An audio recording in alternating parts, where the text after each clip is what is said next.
everybody. So today we will discuss about the open system. Okay ji. So in previous lecture we have already talked about the closed system.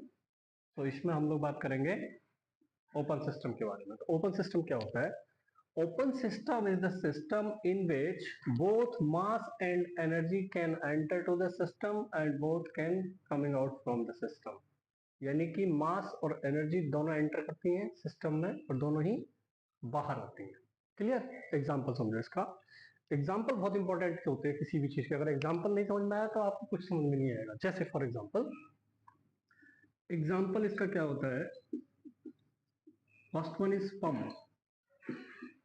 Pump में क्या होता है? Suppose there is a pump, any pump, it may be centrifugal और submersible, whatever is this, both mass and energy both are entered in the pump and both are coming out from the pump. दोनों ही बाहर भी आती है. Mass plus energy. Okay, both are coming out from the system. Clear है? most of the engineering equipments like a pump, turbine, pump हुआ, turbine हुआ, compressor हुआ, ठीक है, all are open system devices. ठीक है, कौन कौन से ओपन सिस्टम डिवाइसेस हैं? पंप हुआ, टरबाइन हुआ. टरबाइन में भी क्या होता है? मास और एनर्जी दोनों एंटर करती है, मास और एनर्जी दोनों बाहर आती है. क्लियर है? पंप हुआ, टरबाइन हुआ, कंप्रेसर हुआ, all are open system. Clear है? बात है समझ में? ठीक है. तो ओपन सिस्टम हो गया. तीसरा आता है, third one is isolated system. Isolated system कौन सा होता है भाई? आइसोलेटेड सिस्टम होता है जिसमें ना तो मास एंटर कर सकता है ना ही एनर्जी एंटर कर सकती है. Not mass can enter from in the system और not energy can enter in the system.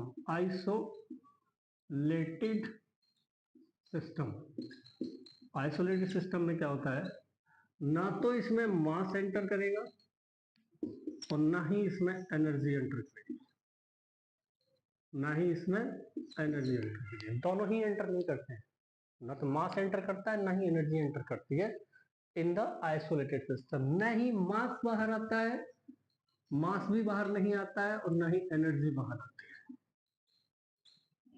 दोनों ही बाहर नहीं आती है. This is the isolated system. Isolated system का सिस्टम मतलब ये समझो आप, जैसे कोई आदमी संत बन जाता है. आजकल आईआईटीएन बाबा है, आईआईटीएन बाबा चल रहा है. आईआईटीएन बाबा क्या है? It is just a isolated system. इससे मतलब नहीं दुनियादारी से कुछ भी. कौन प्रधानमंत्री बन रहा है, कौन मुख्यमंत्री बन रहा है, कौन क्या हो रहा है, दुनिया में क्या हो रहा है, इस आदमी को कुछ भी मतलब नहीं दुनिया से. तो ये आपका आइसोलेटेड सिस्टम है. मतलब इसमें ना ही तो कोई बाहर की चीज एंटर कर रही है और ना ही इसके बाहर कुछ आ रहा है. तो आइसोलेट का मतलब ही ये होता है कि दुनिया से एकदम कट ऑफ, अपने एटमॉस्फेयर से कट ऑफ हो जाना. That is isolated system. Example क्या होता है आइसोलेटेड सिस्टम का? थर्मस फ्लास्क होता है. जैसे सपोज आपके पास बॉटल है, पानी की बॉटल है, और इस बॉटल में आपने कोई गर्म पानी रख दिया, हॉट वाटर रखते तो ये हॉट रहता है, कोल्ड वाटर रखते तो ये कोल्ड वाटर रहता है. ठीक है ना? यानी मास और energy both are not coming out from the system and mass energy both can not enter in the system. Correct? तो दोनों ही चीजें इसमें एंटर नहीं करती हैं. क्लियर है? तो ये आपका आइसोलेटेड सिस्टम होता है. एग्जाम्पल आइसोलेटेड सिस्टम का ये होता है बच्चे. Example is thermos flask. कोई भी थर्मल वाटर बॉटल होती है आपके पास, जो पानी पीने की होती है, क्लास में आज के बच्चे लेके जाते हैं, मिल्टन की आती है बॉटल, वो it is just work as a isolated system. ठीक है ना? It is just work as a isolated system. ठीक है जी? तीन हो गए. अच्छा, अब इसके बाद आता है एक इंपॉर्टेंट एडियाबैटिक सिस्टम. एडियाबैटिक क्या होता है? एडियाबैटिक सिस्टम क्या होता है कि एडियाबैटिक में हीट ट्रांसफर जीरो होता है. Heat transfer is zero. Adiabatic system में क्या होता है?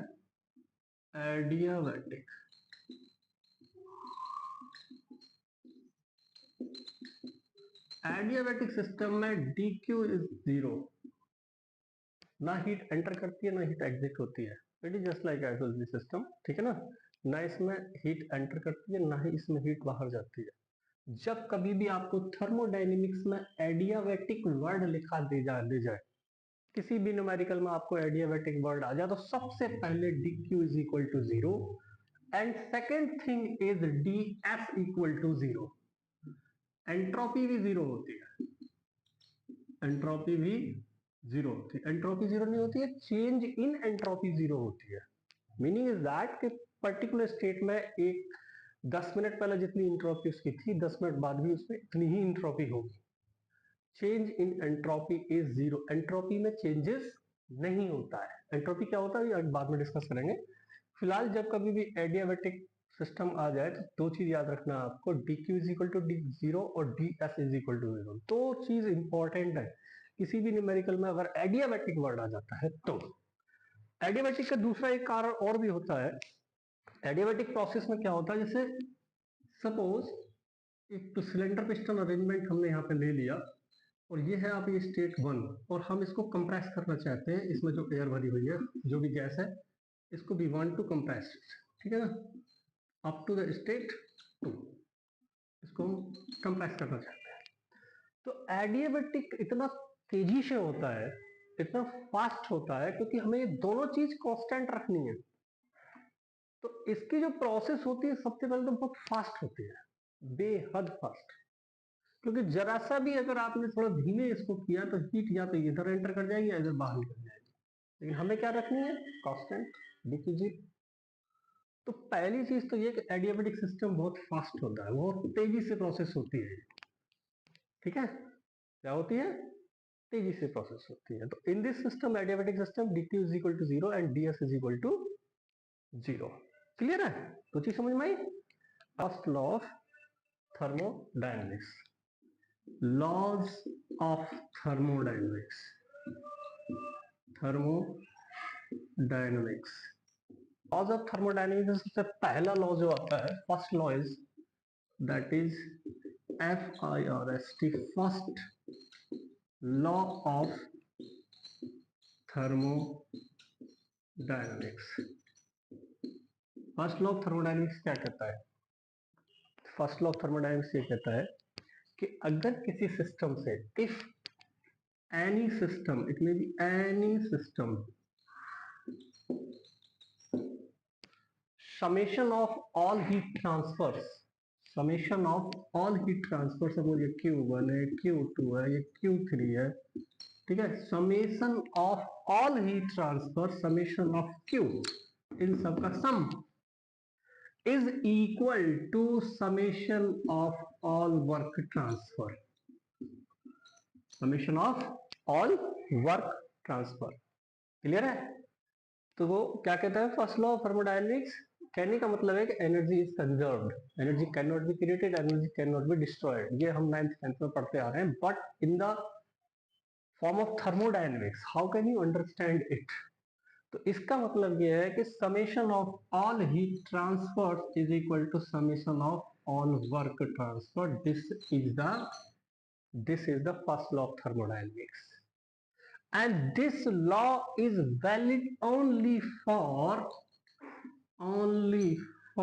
system। किसके लिए होता है, सिस्टम के लिए होता है, नॉट फॉर द प्रोसेस। बताऊंगा अभी प्रोसेस भी क्या होता है। किसके लिए होता है, सिस्टम के लिए होता है। और आप ये कह सकते हो energy can not be created और not destroy, but it can be converted from one form to other form. एक फॉर्म से दूसरे फॉर्म में चेंज कर सकते हो। क्यों चेंज हुआ, वर्क में। क्यू चेंज किस में हुआ, वर्क में, लेकिन कंजर्व्ड है, जितनी गई उतनी बाहर आई। क्लियर। अभी इसमें बहुत सारी चीजें आएंगी, लेकिन फिलहाल ये फर्स्ट लॉ ऑफ थर्मोडायनेमिक्स, ठीक है जी। Clear, okay. First law of thermodynamics क्या होता है, ये क्लियर हो गया। अच्छा, इसका एक फॉर्मूला और भी होता है, first law for the process, first law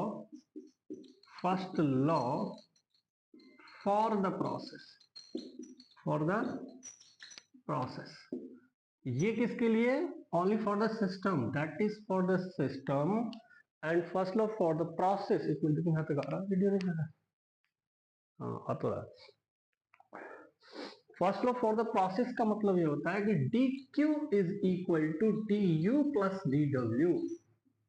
This formula is valid for the process. This formula is valid for the process, and this formula is valid for the whole system.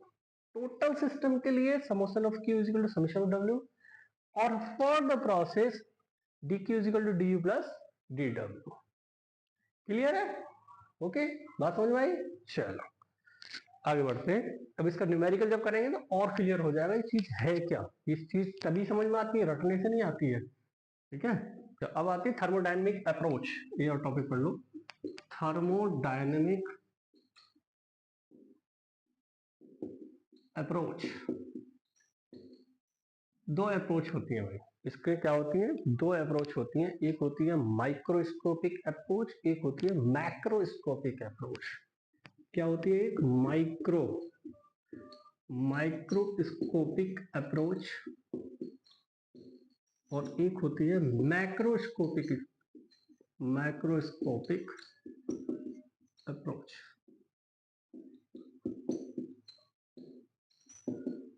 Microscopic, micro means छोटा, small, macro means बड़ा. Micro का मतलब क्या होता है? Micro का मतलब ये होता है कि जब किसी सिस्टम में, whenever there is any system, we are analyzing this system, हम इस सिस्टम को एनालाइज कर रहे हैं, कैलकुलेट कर रहे हैं, या इसके बारे में कोई भी पढ़ रहे हैं, प्रैक्टिकल कर रहे हैं, व्हाटएवर जो भी कर रहे हैं. तो जब हम किसके ईच एंड एवरी इंडिविजुअल्स का डेटा लेते हैं, ईच एंड एवरी इंडिविजुअल के डेटा को लेके हम इसको जब कैलकुलेट करते हैं या एनालाइज करते हैं, किसी भी सिस्टम के ईच एंड एवरी मॉलिक्यूल को लेकर के, एक एक मॉलिक्यूल को लेकर के जब हम इसको सॉल्व करते हैं या इसको एनालाइज करते हैं, इसका रिजल्ट क्या हुआ, कितनी एनर्जी देने पे क्या वर्क मिल रहा है, क्या हो रहा है, कैसे हो रहा है. तो जब हम एक एक मॉलिक्यूल को लेकर के सॉल्यूशन करते हैं या एनालाइज करते हैं, that approach is called microscopic approach. बात है समझ में? when we analyze any system analyze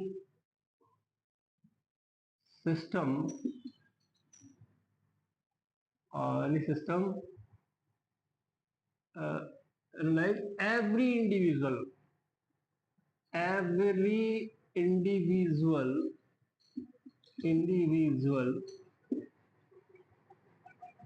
of a system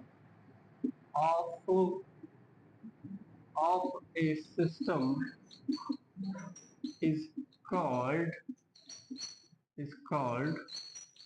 microscopic approach.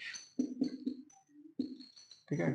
और जब हम एवरेज डेटा ले लेते हैं, भाई एवरी इंडिविजुअल का लिया तो हमारी क्या अप्रोच हो गई? Microscopic approach. जब हमने एवरेज डेटा ले लिया, सबसे तो इस क्लास में 50 बच्चे बैठे हुए हैं, 50 बच्चों में हमने एवरेज डेटा ले लिया कि भाई 30 बच्चों के समझ में आ रहा है, 20 के नहीं समझ में आ रहा है, या 4-5 के नहीं समझ में आ रहा है, और 40-45 लोगों के समझ में आ रहा है.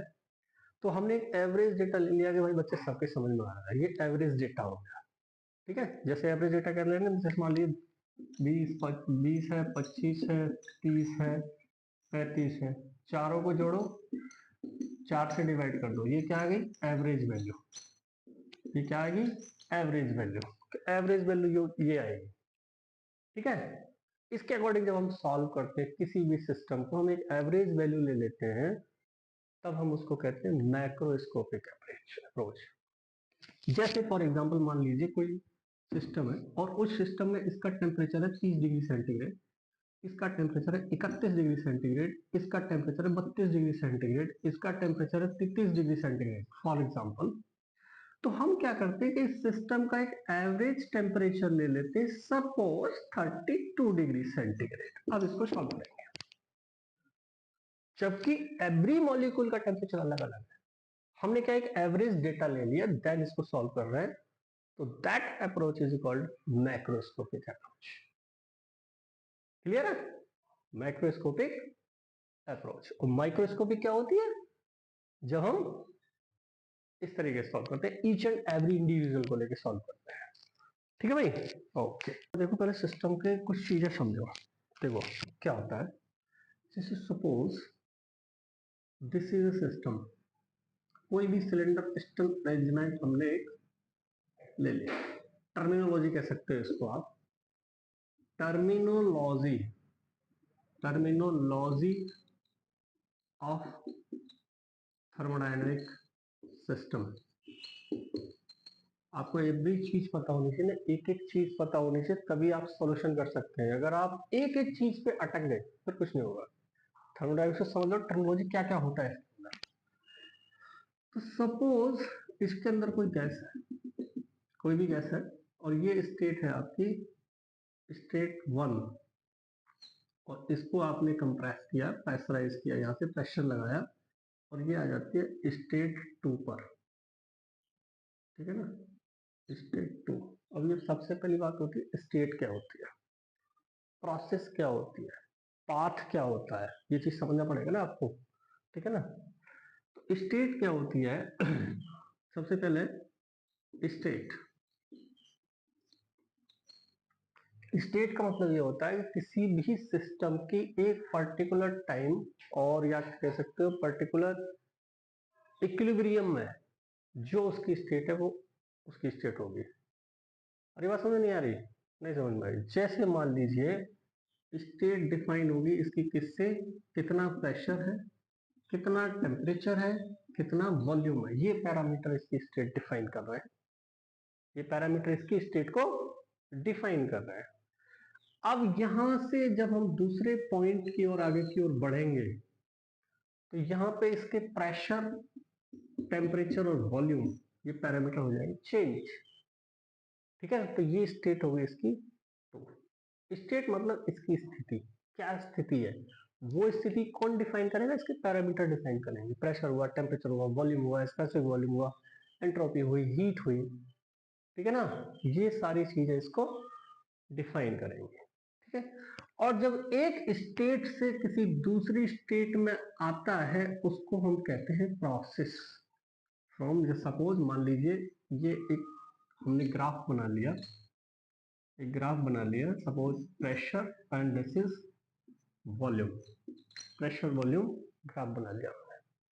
ठीक है, तो अभी सपोज मान लीजिए कि हमारा सिस्टम इस स्टेट में है, पर्टिकुलर प्रेशर यहाँ पे सपोज P1 है, वॉल्यूम यहाँ पे कितना है V1 है, और टेम्परेचर यहाँ पर T1 है।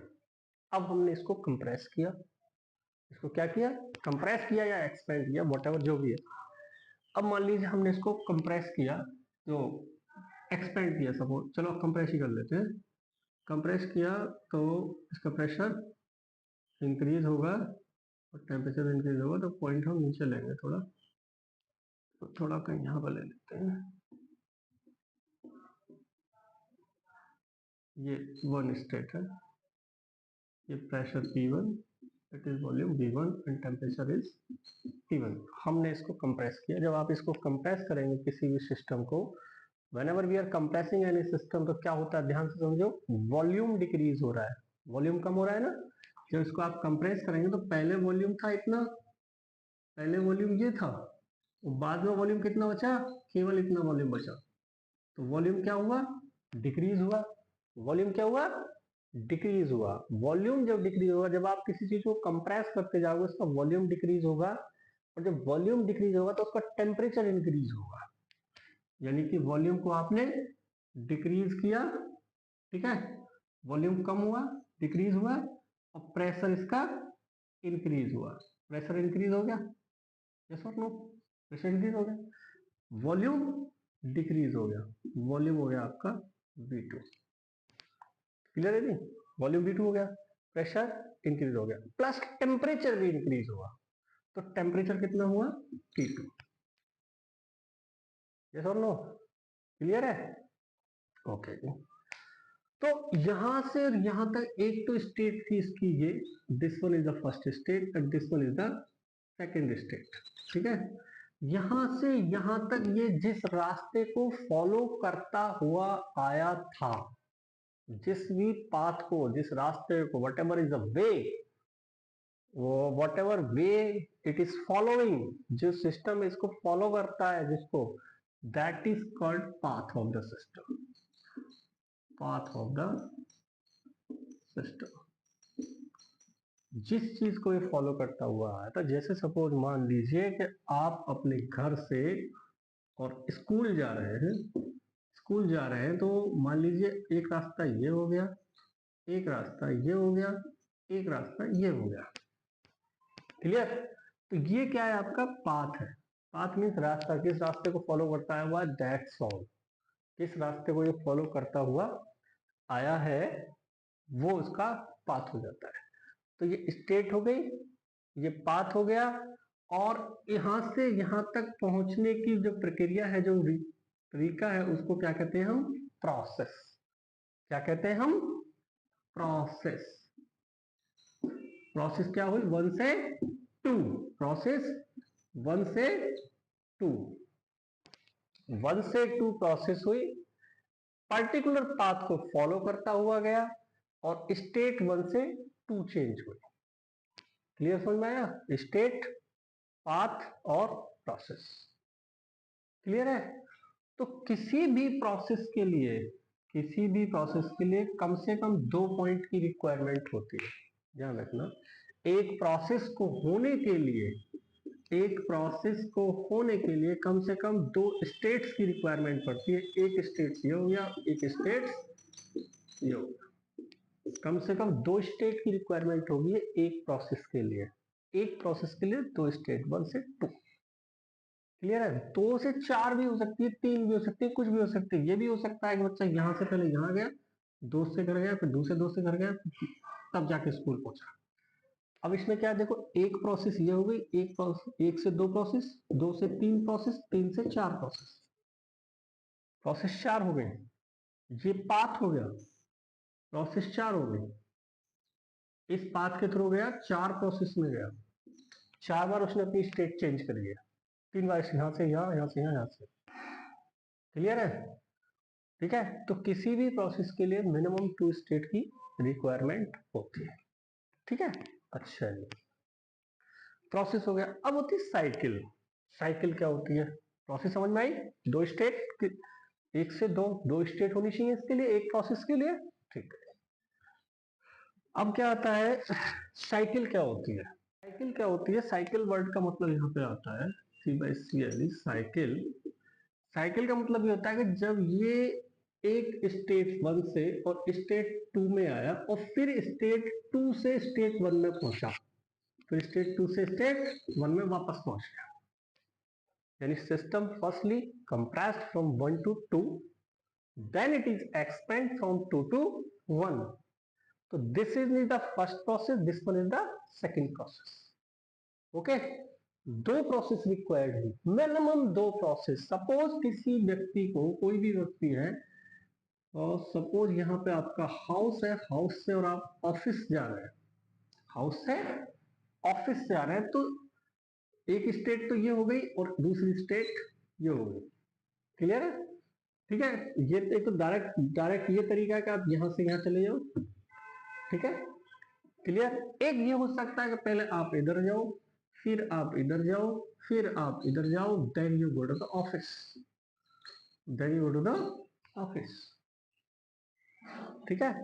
तो कंप्लीट साइकिल का मतलब ये होता है, साइकिल का मतलब ये होता है कि आप जिस स्टेट से चले थे उसी स्टेट में वापस आ जाओ, जिस स्टेट से चले थे आप उसी स्टेट में वापस आ जाओ। सपोज ये सिस्टम क्या है कि ये सिस्टम 1 से चला था और 2 तक गया था, क्लियर, 1 से और 2, क्लियर, 1 से लेके और 2 तक चला था ये,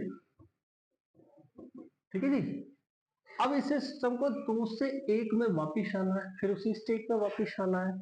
तो कई तरीके हो सकते हैं, ये ऐसे भी आ सकता है, ये ऐसे भी आ सकता है, और ये ऐसे भी आ सकता है, वापस इसी पाथ पे भी आ सकता है। It can B follow the process, इसको सपोज ए, इसको बी, कितने प्रोसेस हो सकते हैं इसमें, ध्यान से समझो। 1 से 2 गया, ठीक है, 2 से ए के थ्रू 1 पे आया, गॉट इट। 1 से 2 गया, 1 से 2 स्टेट में गया, ठीक है, क्लियर। और इसको सपोज सी मान लेते हैं, और 1 से 2, 2 से सी होते हुए 1 में आया, 1 पर आया।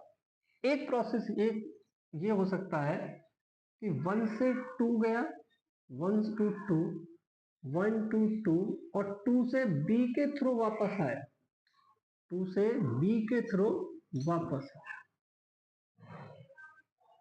क्लियर, प्रोसेस तो ही है, ध्यान रखना। 1 से 2, 1 से 2 गया, 2 से ए पाथ को फॉलो करता हुआ 1 में आया। तो एक प्रोसेस क्या हुई 1 से 2, और एक प्रोसेस क्या हुई, एक प्रोसेस हुई 2 से 1, 2 प्रोसेस हुई। और पाथ को कौन सा फॉलो करके हुआ आया था, ए पाथ को। ये किसको फॉलो करता हुआ आया है, 1 से 2 गया और 2 से वापस आया, पाथ सी को फॉलो करता हुआ है। तो साइकिल के लिए कम से कम 2, minimum 2 process is required for a complete cycle, for, या ये कह सकते हो व्हेन, इसकी definition, when A system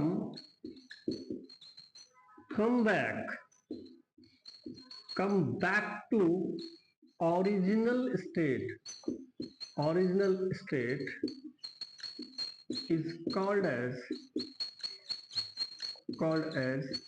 cycle। यानी कि अगर कोई सिस्टम अपनी ओरिजिनल स्टेट में वापस आ जाता है तो उसकी एक साइकिल कंप्लीट हो जाती है। क्लियर, उसकी एक साइकिल कंप्लीट हो जाती है। अब एक साइकिल कंप्लीट करने के लिए मिनिमम कितनी प्रोसेस रिक्वायर्ड हो सकती है, मिनिमम। तो मिनिमम कम से कम 2 प्रोसेस रिक्वायर्ड होती हैं। कितनी रिक्वायर्ड होती हैं, 2 process for a cycle, for a cycle minimum 2 process is required, 2 process is required. ये बहुत ध्यान से पढ़ना, इंपॉर्टेंट चीज है। कम से कम 2 प्रोसेस की रिक्वायरमेंट होती है एक साइकिल को कंप्लीट करने के लिए। 2 से ज्यादा भी हो सकती है, 4 भी हो सकती है, 5 भी हो सकती है, 6 भी हो सकती है, कुछ भी हो सकता है, ठीक है ना। लेकिन कम से कम 2 चाहिए। समझते हैं ना कि आप यहां से यहां गए, ठीक है, स्टेट 1 टू स्टेट 2 है, ठीक है। अब यहां से आप वापस जाओगे उसी स्टेट में, तो एक प्रोसेस तो यहां से यहां तक हो गई, दूसरी प्रोसेस यहां से यहां तक हो गई। 2 प्रोसेस रिक्वायर्ड है। ये भी हो सकता है यहाँ से यहाँ जाओ, यहाँ से यहाँ जाओ, यहाँ से यहाँ जाओ, यहाँ से यहाँ जाओ, फिर यहाँ से ऐसे आ जाओ। अब प्रोसेस अलग हो जाएंगी। जैसे सपोज मैंने बताया था आपको कि कोई भी सिस्टम है, मान लीजिए, जैसे मान लीजिए, जैसे फॉर एग्जांपल एक सिस्टम है, ठीक है, ये प्रेशर, ये वॉल्यूम पहले एक्सपेंड होता है, फिर इस तरीके से कहीं जाता है, फिर इस तरीके से कहीं जाता है, फिर इस तरीके से वापस आता है, फॉर एग्जाम्पल। क्लियर है, स्टेट 1 से ही चला था और 1 में वापस आ गया। क्लियर, तो एक प्रोसेस 1 से 2, 2 से 3 दूसरी प्रोसेस, तीसरी प्रोसेस, और ये 4th प्रोसेस। एक process, 2 process, 3 process, 4 process, 4 process required है। क्लियर, एक कंप्लीट साइकिल के लिए आप जहां से चले वहीं वापस आ जाओ। क्लियर, जहां से चले वहीं पे वापस आ जाओ। तो यहाँ पे 4 प्रोसेस रिक्वायर्ड है। ये भी हो सकता था, हो तो ये भी सकता था इसमें, या आप स्टेट 1 से चले, स्टेट 1 से 2 गए, ठीक है, और 2 किसी दूसरे पाथ को फॉलो करते हुए वापस आ गए इस पर। तो एक प्रोसेस ये होगी, एक प्रोसेस ये होगी। मिनिमम 2 प्रोसेस रिक्वायर्ड है एक कंप्लीट साइकिल के लिए। क्लियर, चलो सी समझ में आ गई साइकिल। आगे बढ़ते हैं। जीरोथ लॉ ऑफ थर्मोडायनेमिक्स बहुत इंपॉर्टेंट है। Zeroth law, zeroth law of, zeroth law of thermodynamics. Zeroth law of thermodynamics क्या होता है, बहुत इंपॉर्टेंट चीज है और बहुत सारा एग्जाम पूछा जाता है। एवरी टाइम एग्जाम में पूछा जाता है। इसकी डेफिनेशन क्या है, इसको एक्सप्लेन कीजिए।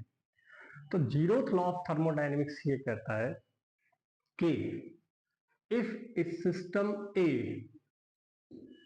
Is in thermal equilibrium with the system B और बॉडी ए या बॉडी बी, सिस्टम के अंदर बॉडी के व्हाटएवर इज दिस, ठीक है। तो अगर मान लीजिए कोई बॉडी ए बॉडी बी के साथ थर्मल इक्विलिब्रियम में, किसमें है ध्यान से समझना, थर्मल इक्विलिब्रियम का मतलब क्या होता है, बराबर, थर्मल इक्विलिब्रियम। तो थर्मल इक्विलिब्रियम का मतलब कि इसका temperature T A is equal to T B, मतलब इसका टेम्परेचर अगर इसके बराबर है और एक कोई थर्ड बॉडी है, तीसरी बॉडी सी है और बी इसके साथ थर्मल इक्विलिब्रियम में, यानी कि T B is equal to T C, then तब ए और सी भी थर्मल इक्विलिब्रियम में होंगे, यानी T A is equal to T C. Meaning is that if a body A is in thermal equilibrium with the body B and body B is in thermal equilibrium with the body C, then the body C will be in the thermal equilibrium with body A. तो ये A के साथ thermal equilibrium में होगी, A के साथ thermal equilibrium में होगी। इसका मतलब क्या है, हम पढ़ तो लेते हैं, इसको समझ में नहीं आता है। कहने का मतलब ये है कि ये कोई दो बॉडी है, सपोज ये एक बॉडी है, एक बॉडी, ये तीसरी चीज है क्या, ये तीसरी चीज थर्मामीटर है, थर्मोमीटर। ये क्या है, थर्मोमीटर, ये थर्मोमीटर है। ये तीसरी चीज क्या है, थर्मोमीटर है। कहने का मतलब ये है कि अगर इसको ऐसे बना दो ना थर्मोमीटर की तरह लाइन पे, ये थर्मोमीटर, इसमें टेम्परेचर बना दिया, ठीक है, ये थर्मोमीटर है। तो ये थर्मामीटर इसका टेम्परेचर नाप रहा है सपोज 20 डिग्री सेंटीग्रेड, और इसने इसका भी टेम्परेचर नापा सपोज 20 डिग्री सेंटीग्रेड, तो इसका भी तो टेम्परेचर 20 डिग्री सेंटीग्रेड ही होगा यार, इसका भी टेम्परेचर कितना होगा, 20 डिग्री सेंटीग्रेड। बात है, समझ नहीं आई। तो ये इसके साथ थर्मल इक्विलिब्रियम में, ये इसके साथ थर्मल इक्विलिब्रियम, तो ये दोनों आपस में थर्मल इक्विलिब्रियम होंगे। तो कहने का मतलब ये थर्ड जो पार्ट है ना, ये थर्ड बॉडी, ये थर्मामीटर होती है। बहुत सी किताबों में लिखा ही नहीं है, ठीक है। ये third body is a thermometer, ठीक है। अब समझ में ये आया भाई कि इसका नाम जीरोथ लॉ क्यों रखा गया, जबकि जीरो का तो मतलब ही नहीं है। तो यहाँ पे क्या था कि फर्स्ट लॉ ऑफ थर्मोडायनेमिक्स जो वो पहले आ गया था, वो पहले बता दिया कि भाई एनर्जी इज कंजर्व्ड, तब summation of Q is equal to summation of W. First law ये कहता है, तो ये कहता है कि भाई ये एनर्जी कंजर्व्ड है, ठीक है, बट इनको ये नहीं पता कि ये टेम्परेचर ये क्या है। तो इस जीरोथ लॉ ने ये बताया कि ये प्रॉपर्टी ये क्या है, ये थर्मल इक्विलिब्रियम, तो ये प्रॉपर्टी है क्या भाई, ये थर्मल इक्विलिब्रियम हमने कह दिया कैसे है, उस प्रॉपर्टी का कोई नामकरण होगा ना, कोई नाम होगा ना। तो यहां से क्या है कि टेम्परेचर का कॉन्सेप्ट निकल के आया था। क्या निकल के आया था, टेम्परेचर का कॉन्सेप्ट। तो ये जो लॉ है जीरोथ लॉ, ये टेम्परेचर का कॉन्सेप्ट बताता, without temperature you can not imagine the thermodynamics, yes और नो। तो भाई थर्मोडायनेमिक्स में इसने दिया टेम्परेचर का कॉन्सेप्ट, टेम्परेचर कॉन्सेप्ट, लेकिन ये पहले आ गया फर्स्ट लॉ। तो अब इसका नाम क्या रखें, without thermodynamics you can not calculate the any thermodynamic problem, or you can say you cannot imagine the thermodynamics without temperature। Temperature ही पता नहीं था, टेम्परेचर किसने बताया, इसने बताया, और ये आया किसके बाद, फर्स्ट लॉ के बाद। अब इसे सेकंड लॉ तो नाम नहीं दे सकते हम, क्योंकि पहला चीज तो ये है ना टेम्परेचर, उसके बाद ये चीज है, तो ये बन गया फर्स्ट। तो अब क्या करें इसको, इससे फर्स्ट से पहले क्या आता है भाई, जीरो। फर्स्ट से पहले क्या आता है, जीरो। सेकेंड नाम अगर इसको हम देंगे तो मीनिंग इज दैट कि ये चीज पहले, ये चीज कॉन्सेप्ट है, उसके बाद ये कॉन्सेप्ट आया, लेकिन ऐसा नहीं है। ये कॉन्सेप्ट बन जो जीरो ने बताया है, विदाउट जीरो ये कुछ भी नहीं है फर्स्ट लॉ। तो इसलिए इसको नाम जीरो दिया गया कि भाई इसका नाम रख दो zero thermodynamics, zeroth law of thermodynamics. समझ में आई बात? तो कहने का मतलब ये है कि body A equal thermal equilibrium with body B और body C is body B is thermal equilibrium with body B C, then C और ए दोनों थर्मल इक्विलिब्रियम में होंगे। जबकि ये थर्ड चीज क्या है, that is the thermometer, temperature नापने का इंस्ट्रूमेंट है ये। ओके चलो, अब इसमें एक वर्ड आया थर्मल इक्विलिब्रियम, ये क्या होता है? ये बड़ा खतरनाक चीज है, थोड़ी सी बात समझा देते हैं इसको। दो टाइप के इक्विलिब्रियम होते हैं बच्चे, दो टाइप के इक्विलिब्रियम होते हैं, एक होता है थर्मल इक्विलिब्रियम, एक होता है थर्मोडायनामिक इक्विलिब्रियम। थर्मोडायनामिक इक्विलिब्रियम, ठीक है जी। तो एक होता है आपका first one is thermal equilibrium,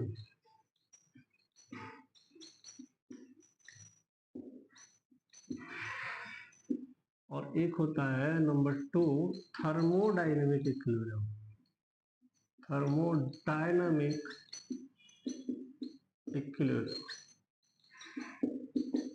ठीक है जी। तो थर्मल इक्विलिब्रियम की जब बात होती है, ओनली थर्मल, तो मतलब बात हो रही है कि इक्वलिटी ऑफ टेम्परेचर, इसकी बात हो रही है इक्वलिटी ऑफ टेम्परेचर, ठीक है। और जब थर्मोडायनेमिक की बात होती है, ये बड़ी खतरनाक चीज है। यहां तो केवल इक्वलिटी ऑफ टेम्परेचर की बात है, यानी टेम्परेचर से मतलब है कि टेम्परेचर की T A is equal to T B, इसकी बात हो रही है केवल। लेकिन थर्मोडायनेमिक तीन वर्ड से मिलकर बनाया था, मैंने थर्मोडायनेमिक्स की डेफिनेशन में ये बात बताई थी आपको, ये तीन वर्डों से मिलकर बनता है। किस किस से?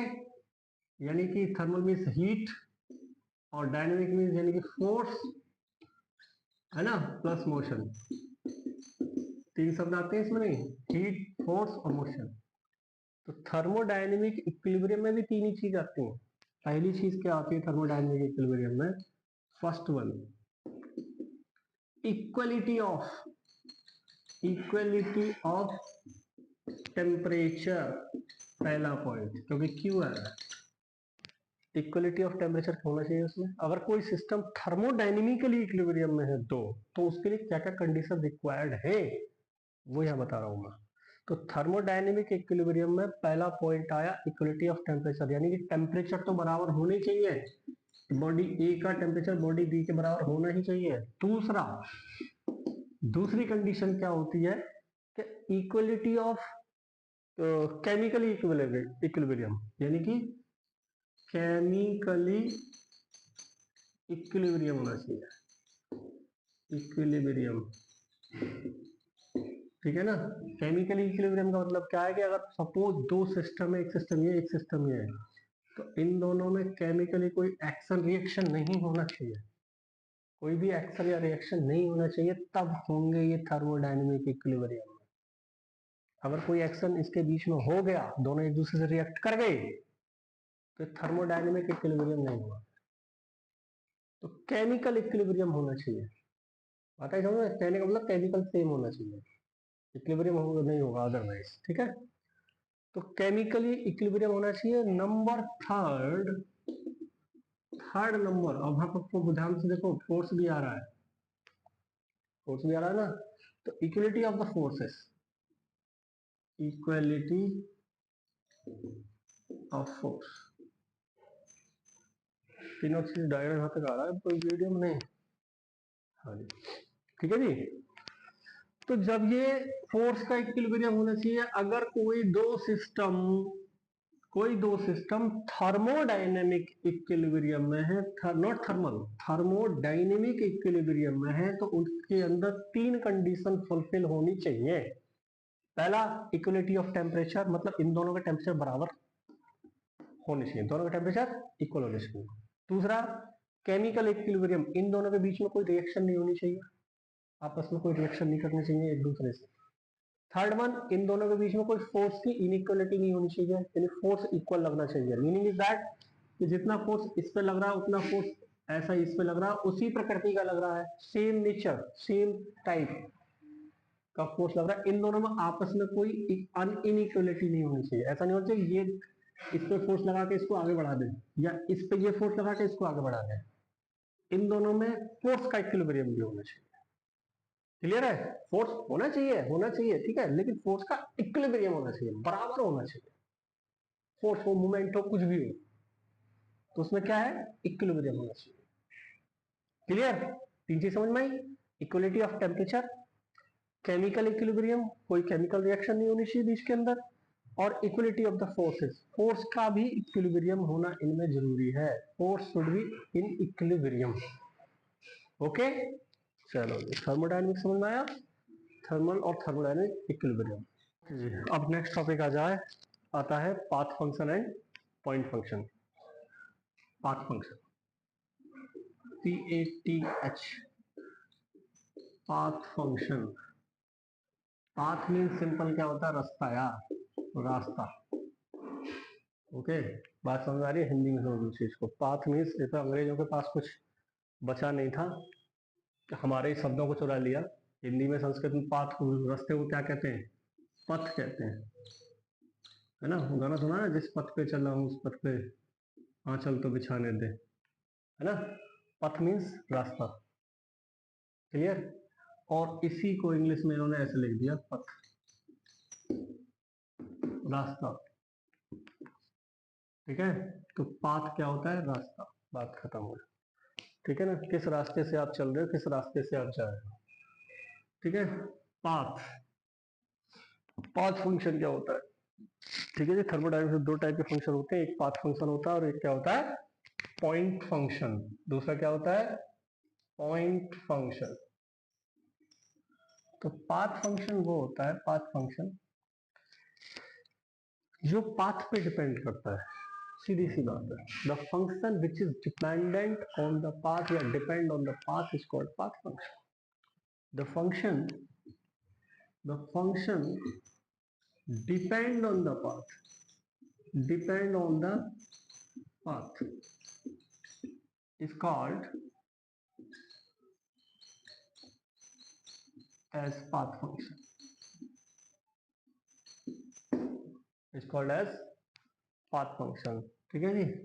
point function which depend on the path, the function depend on the point, function depend on the point, the point is called as point function. ठीक है, जो पाथ पे डिपेंड करता है वो पाथ फंक्शन, और जो depend on the point depend on the path. ठीक है, जो पाथ पे डिपेंड करता है वो पाथ फंक्शन, और जो पॉइंट पे डिपेंड करता है वो पॉइंट फंक्शन। ठीक है जी?